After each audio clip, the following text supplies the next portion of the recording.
Assalamualaikum warahmatullahi wabarakatuh. Pemirsa media Warga News Channel di mana saja Anda berada. Mudah-mudahan kita semua senantiasa diberikan kesehatan ya,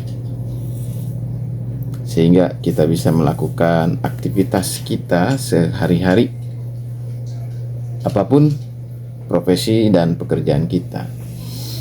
Pada video kali ini saya ingin menyampaikan ya, mungkin sedikit kritik kepada pemerintah ya. Dalam hal ini saya melihat adanya ketidakberesan atau adanya suatu tumpang tindih kebijakan ya dalam tatanan bernegara kita ya.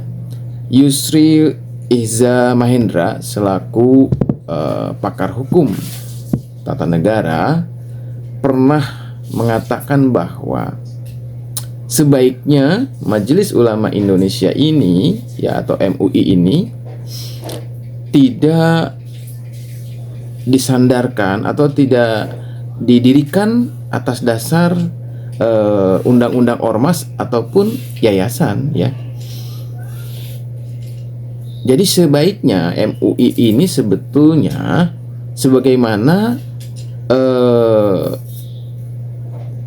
negara membentuk KPK, negara juga membentuk KPU. Artinya jadi memang harus berupa lembaga ya, yang dia dibentuk dan didirikan berdasarkan Undang-Undang Dasar Negara, begitu.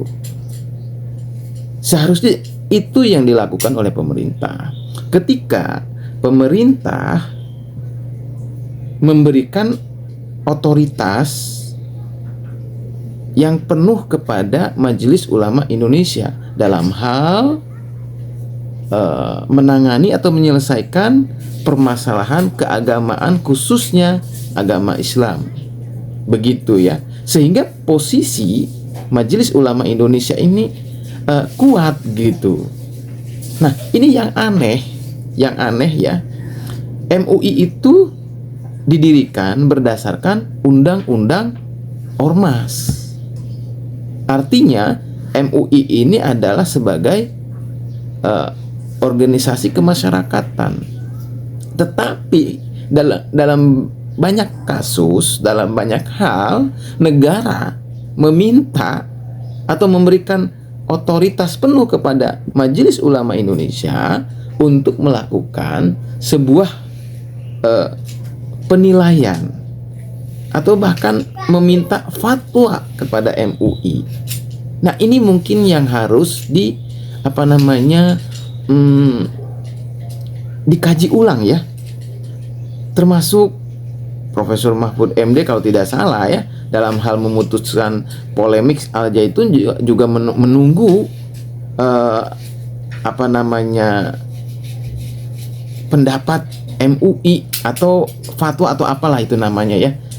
Ya apalagi jadi seperti Ridwan Kamil juga gitu ya.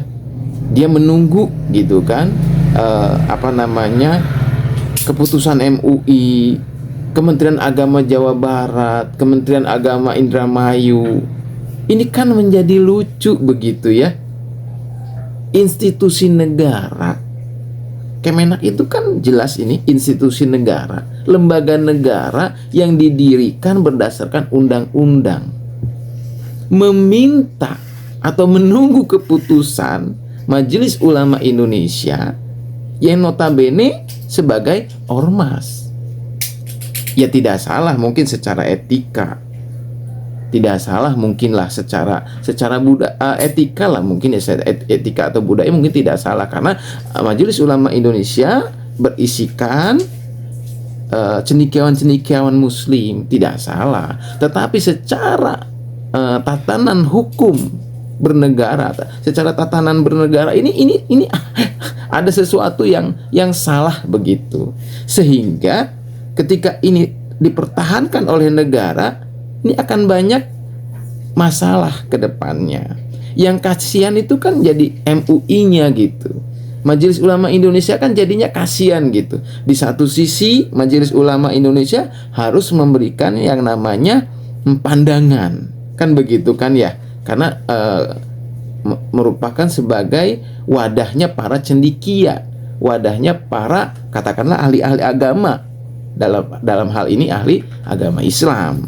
Tetapi di satu sisi sebetulnya ada juga Kementerian Agama, kan begitu ya. Nah, ini sedikit saya akan membacakan kewenangan mungkin ya, berdasarkan undang-undang ormas yang ada di Indonesia, begitu ya. Jadi Majelis Ulama Indonesia ini adalah merupakan organisasi kemasyarakatan yang tentunya tunduk dan patuh kepada undang-undang ormas. Jadi di dalam undang-undang ormas tersebut itu ada tupoksi atau ada kewenangan-kewenangan yang diberikan. Nah, saya melihat adanya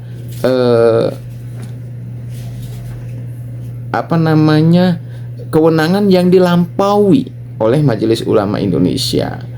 Ya, itu tadi karena negara kok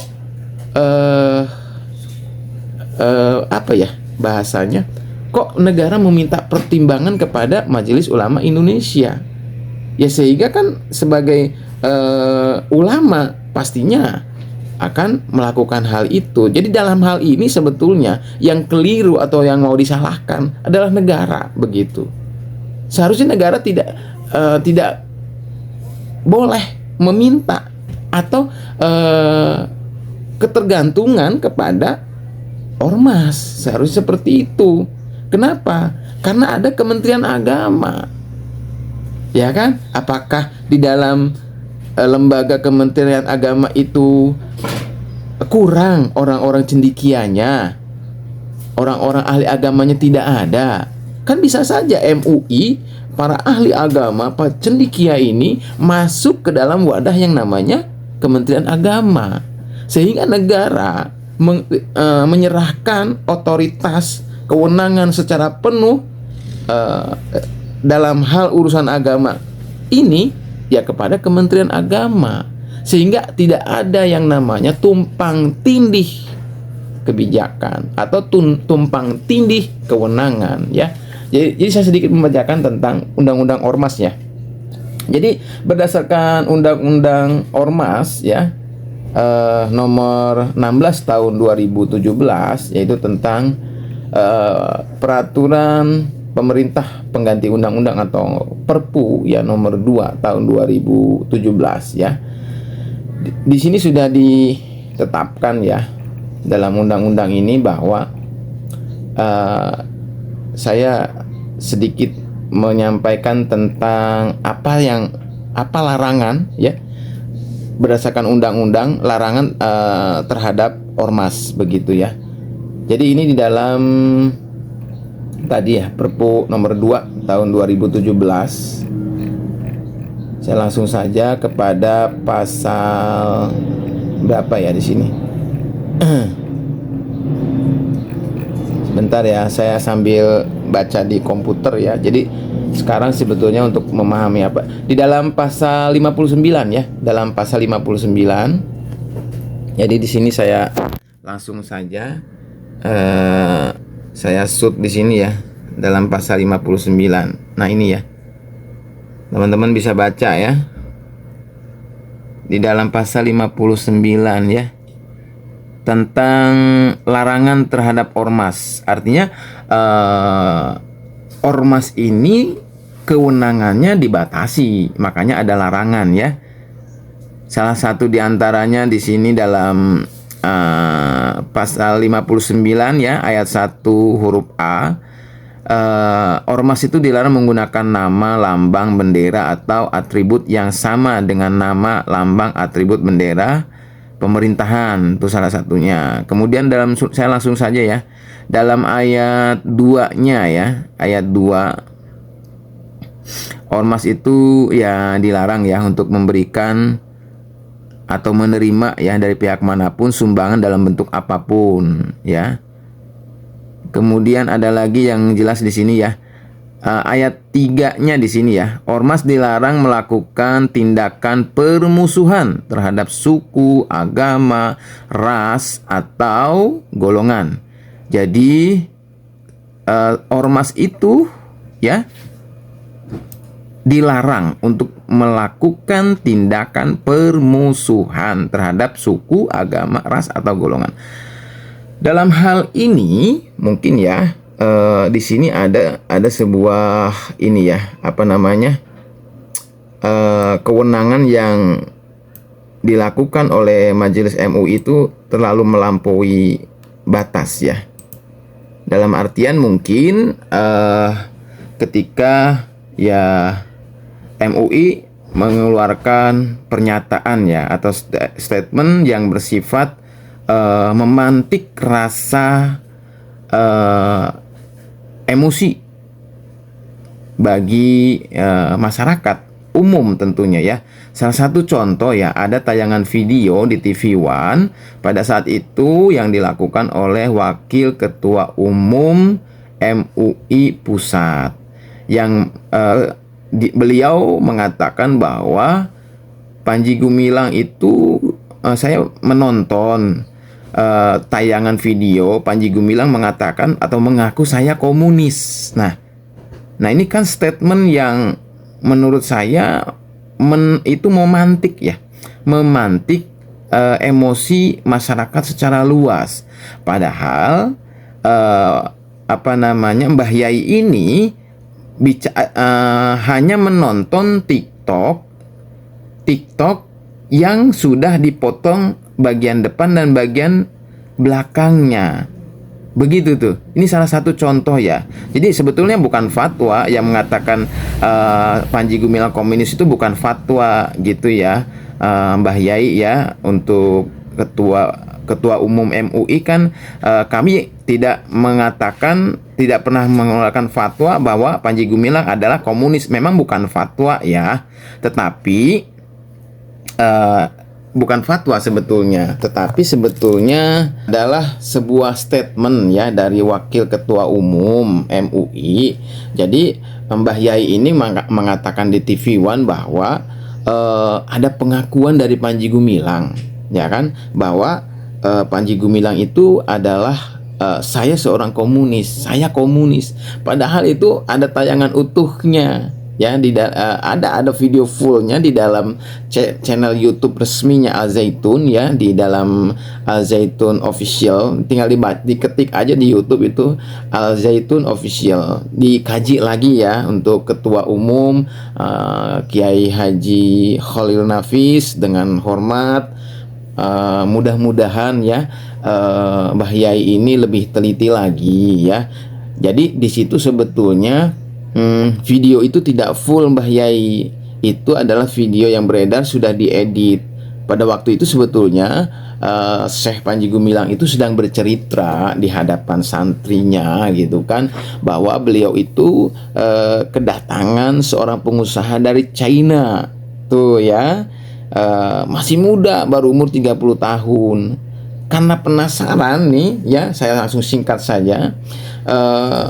Penasaran kok masih umur 30 tahun sudah sukses. Apa sih yang membuat dia sukses itu? Berarti kan orang ini mempunyai filosofi kehidupan yang sangat bagus gitu ya. Ini dalam persepsinya Syekh Panji Gumilang. Sehingga dengan terpaksa menurut beliau dalam tayangan Kick Andy dia sudah jelaskan. Dia bertanya, "Apa agama kamu?" gitu kan. Ya kan ini ceritanya Syekh Panji Gumilang seperti ini. Apa agama kamu? Kristen ya kan? Atau mungkin Buddha atau Konghucu atau apa gitu ya.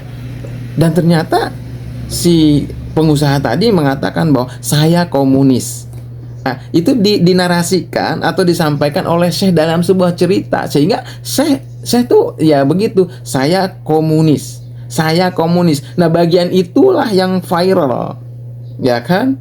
Nah, tapi yang ceritanya dia bertanya seorang pengusaha itu dipotong tuh, tidak ada. Nah, Mbah Yai ini Wakil Ketua Umum MUI Pusat ini melihat tayangan ini yang akhirnya itu viral. yang akhirnya itu menjadi rujukan masyarakat bahwa Panji Gumilang ada komunis, ya. Jadi saya menyaksikan langsung bagaimana hujatan para pendemo ya di Kamis 22 Juni kepada Syekh Panji Gumilang. Komunis, bakar, bubarkan. Ini kan bahaya gitu. Ya kan? Hanya karena sebuah statement dari Mbah Yai yang masyarakat Indonesia ini sangat menghormati yang namanya Majelis Ulama dan sangat mempercayai gitu. Sebuah ya katakan sebuah ormas, suatu ormas yang dianggap kredibel gitu oleh masyarakat Indonesia, terutama umat Islam ya, karena memang isinya adalah para cendekia. Jadi tidak salah juga ketika masyarakat bereaktif gitu ya, bereaksi yang sangat buruk terhadap Syekh Panji Gumilang. Bahkan sekelas si Habib Bahar saja ya, Habib itu langsung menjas gitu ya, karena berdasarkan video tadi. Jadi tidak ada tabayun di dalamnya ya. Kalau untuk level netizen, level masyarakat umum ya, tabayun itu nggak ada lah. Yang ada tabayun itu kan levelnya para cendekia, kelasnya MUI gitu kan, pasti dia akan tabayun kan begitu. Tetapi ketika pernyataan itu terlontar, ini bahaya. Itulah yang memantik demo ya, sudah 2 kali demo kepada Al Zaitun, dan teriakannya begitu, Panji Gumilang komunis, tangkap. Padahal ya, orang yang mengaku komunis saja, Ripka Ciptaning, saya anak PKI, saya anak PKI gitu kan, sekarang duduk jadi anggota dewan, tapi nggak ada tuh yang protes.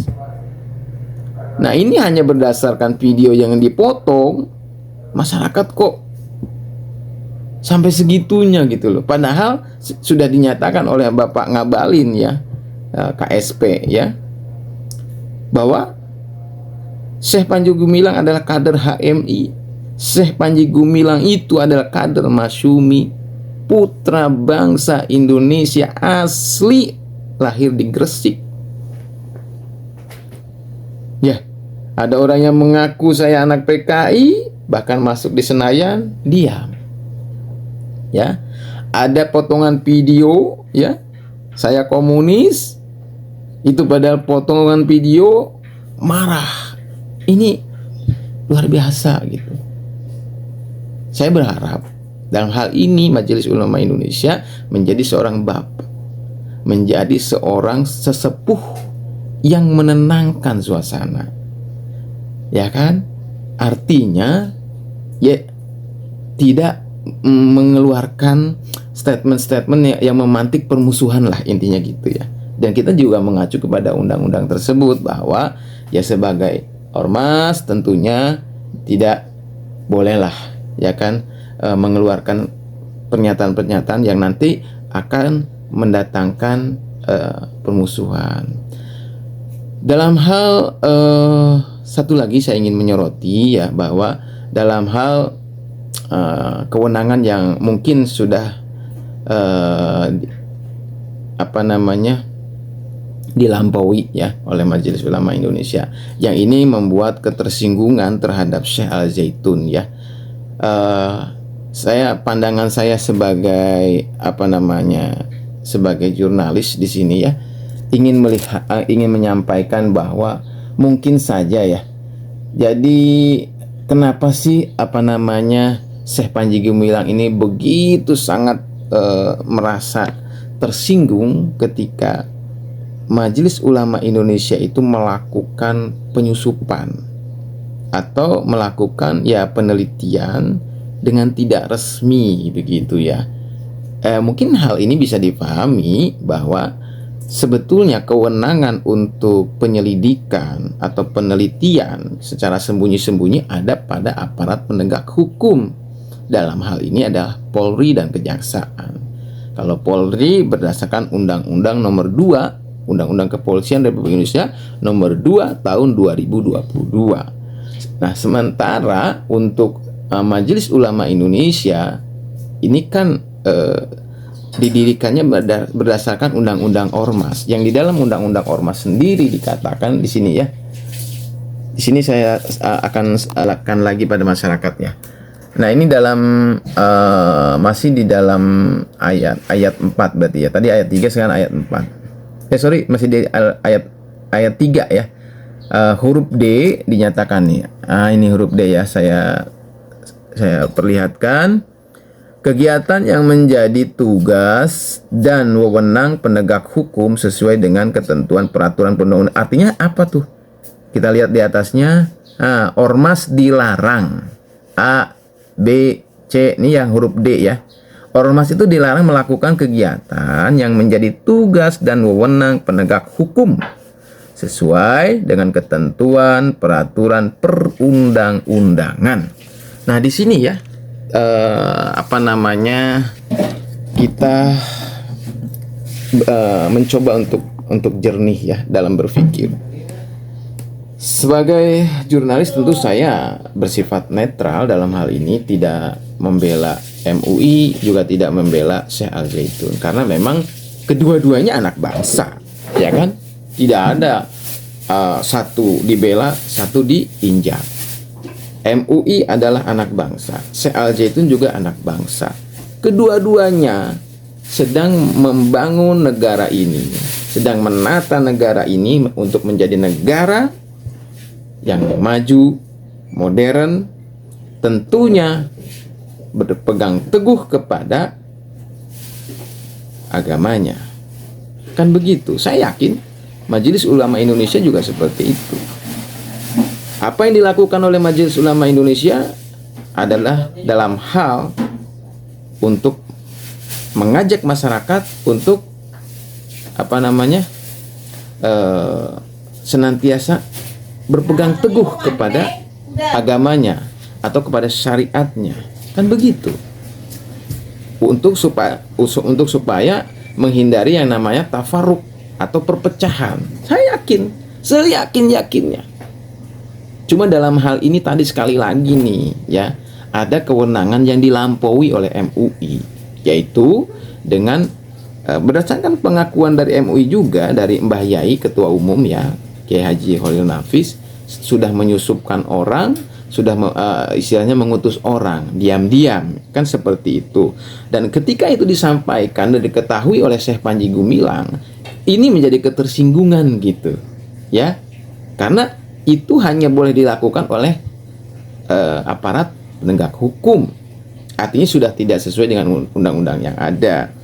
Sekali lagi dalam hal ini kesalahannya ada pada negara sebetulnya. Mengapa negara memberikan kewenangan yang berlebih begitu? Padahal MUI itu didirikan berdasarkan undang-undang ormas. Seharusnya negara mempercayakan penyelesaian polemik Al Zaitun ini kepada Kementerian Agama Republik Indonesia. Mengapa Kementerian Agama Republik Indonesia? Ya, karena jelas tupoksinya. Jelas Kementerian Agama itu dibentuk berdasarkan undang-undang. Ya, kita bisa bacakan. Sekali lagi saya hanya ingin mengedukasi ya, dan saya hanya ingin memintalah kepada pemerintah. Ayo dong, pemerintah itu harus tampil sebagai negara ya, yang bisa menyelesaikan setiap permasalahan keagamaan yang ada di Indonesia. Tidak hanya agama Islam, karena Kementerian Agama itu dibentuk dan didirikan untuk menyelesaikan persoalan-persoalan agama, baik itu agama Islam, agama Kristen, kemudian agama Hindu, apalagi ya, pokoknya 5 agama lah ya. 5 agama itu Kementerian Agama lah yang mengurusinya gitu. Jadi jangan ada tumpang tindih begitu ya. Akhirnya kasihan nih Majelis Ulama Indonesia. Majelis Ulama Indonesia itu kan orang-orang cendekia, orang-orang yang luar biasa yang harus kita hormati gitu, yang harus kita muliakan gitu. Jangan diberikan otoritas yang penuh, tetapi dasar pendiriannya bukan undang-undang dasar gitu ya, tetapi undang-undang ormas. Begitu ya. Ini saya akan sampaikan ya. Nah, ini kita bisa baca bersama ya. Sekilas tentang Kementerian Agama ya. Kementerian Agama adalah kementerian yang bertugas menyelenggarakan pemerintahan dalam bidang agama. Usulan pembentukan Kementerian Agama pertama kali disampaikan oleh Mr. Muhammad Yamin dalam rapat besar atau sidang Badan Penyelidik Usaha-usaha Persiapan Kemerdekaan Indonesia atau BPUPKI. Tanggal 11 Juli 1945 dalam rapat tersebut Muhammad Yamin mengusulkan perlu diadakannya kementerian yang istimewa, yaitu yang berhubungan dengan agama. Menurut Yamin, tidak cukuplah jaminan kepada agama Islam dengan mahkamah tinggi saja, melainkan harus kita wujudkan menurut kepentingan agama Islam sendiri. Pendek kata, menurut kehendak rakyat, bahwa urusan agama Islam yang berhubungan dengan pendirian Islam, wakaf dan masjid dan penyiaran harus diurus oleh kementerian yang istimewa, yaitu yang kita namai Kementerian Agama. Ini jelas nih ya, ini sejarah, sekilas sejarah tentang didirikannya Kementerian Agama ya. Jadi dari sini kita bisa melihat apa yang disebut yang dimaksud dengan tupoksi, tugas pokok dan fungsi daripada Kementerian Agama.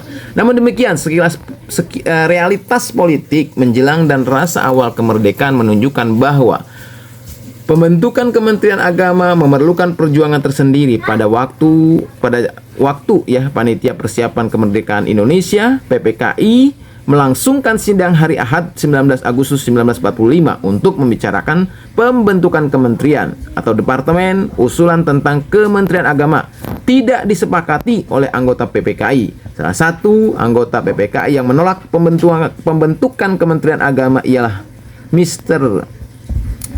siapa nih? Yohanes ya, Latuharhari ya. Keputusan untuk tidak membentuk Kementerian Agama dalam Kabinet Indonesia yang pertama menurut B.J. Bolan telah meningkatkan kekecewaan orang-orang Islam yang sebelumnya telah dikecewakan oleh keputusan yang berkenaan dengan dasar negara yaitu Pancasila dan bukannya Islam atau Piagam Jakarta. Diungkapkan oleh Kiai Haji Kiai Haji Wahid Hasyim sebagaimana dimuat dalam buku sejarah hidup Kiai Haji Wahid Hasyim dan karangan tersiar Kementerian Agama tahun 57 ya, 56. Pada waktu itu orang berpegang pada teori bahwa agama harus dipisahkan dari negara. Pikiran orang pada waktu itu di dalam susunan pemerintahan tidak usah diadakan kementerian tersendiri yang mengurusi soal-soal agama. Begitu di dalam teorinya, tetapi di dalam prakteknya ya tetap berbeda ya.